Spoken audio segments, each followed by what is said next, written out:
Madulas, madulas, madulas, madulas, madulas. Mga tara na. Kita na yung dagat dun. Lubog na ang araw, padilim na madali. Tayong dalawa lang lagi na huli.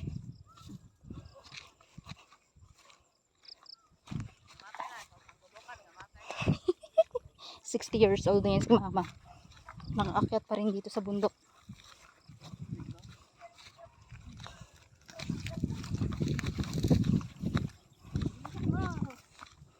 Bilisan ko daw.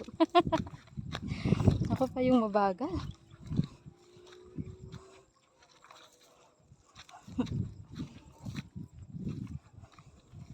Parehong parents ko, senior na sila. Pero ang saya lang, nakasama pa rin namin sila sa ganitong adventure. Kasama yung mga kasama yung isa ko pang tito, si Tito Bebe. Sinamahan kami dun sa lupain nila. Wow, sana all lupain.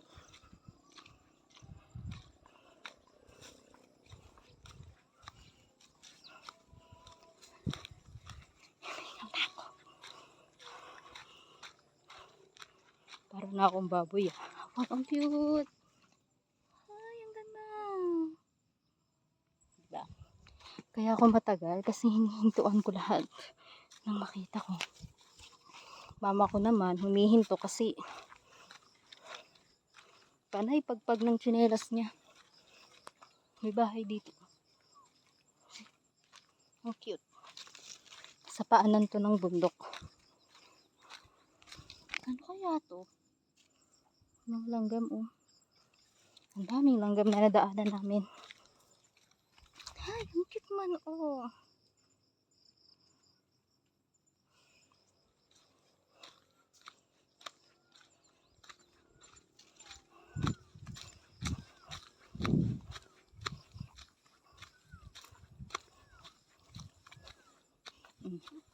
Pagpag man ng pagpag.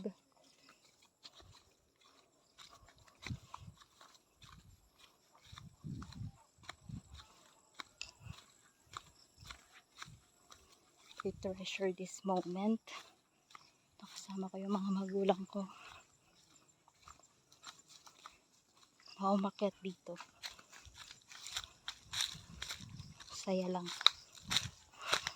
Kantsawan. Kung sinong may pinaka matibay na buto sa tuhod. Parang ako pa yung mas hinihingal kaysa sa kanila.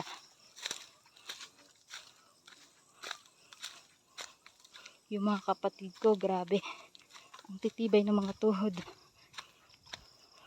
Parang hindi mo lang sila hiningal.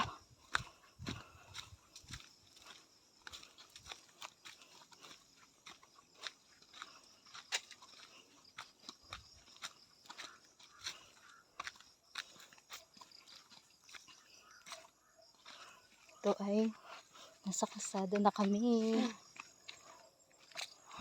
Ay. Ang weird ng noise. Ay, parang Diyos. Tiruin nyo yun guys. Ang kitid lang ng daan na yan pero papunta yan paakyat doon sa bundok. Yan. May kalsada na dito pero hanggang doon lang yan. Mga motor ang mga pwedeng makaakyat dito. Tricycle.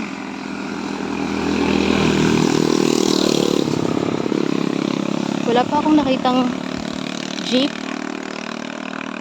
Ang mode of transportation lang nila is tricycle and yung single na motor. So yun yung pinaka-service nila dito.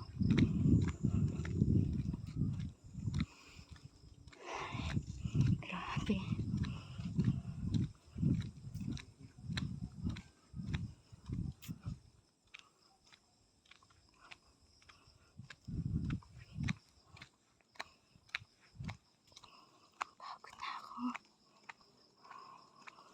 Sigurado maraming kain to.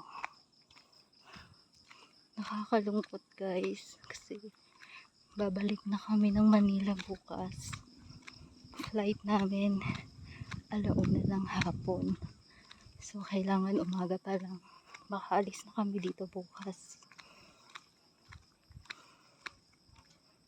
Sana makabalik kami dito soon.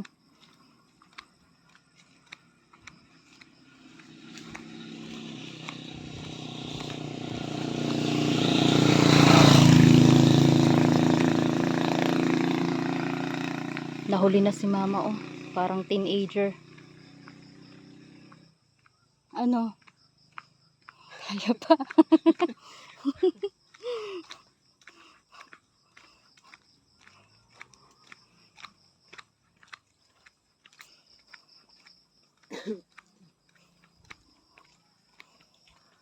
Ito yung paakyat. Kanina, sobrang hingal. Nandito pa lang kami. Ngayon naman, pababa.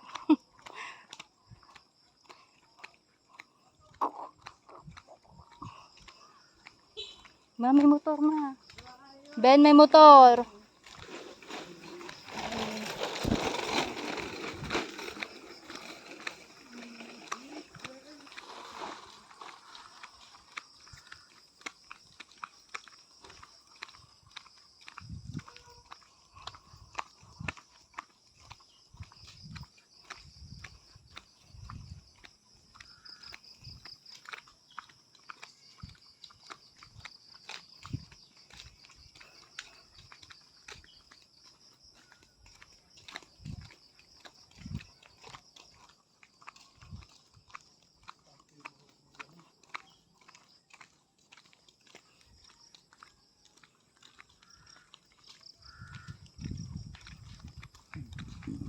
Excuse me. Sarap kasi nung sabaw ng buko. Kapatid kong isa nandoon na sa dulo.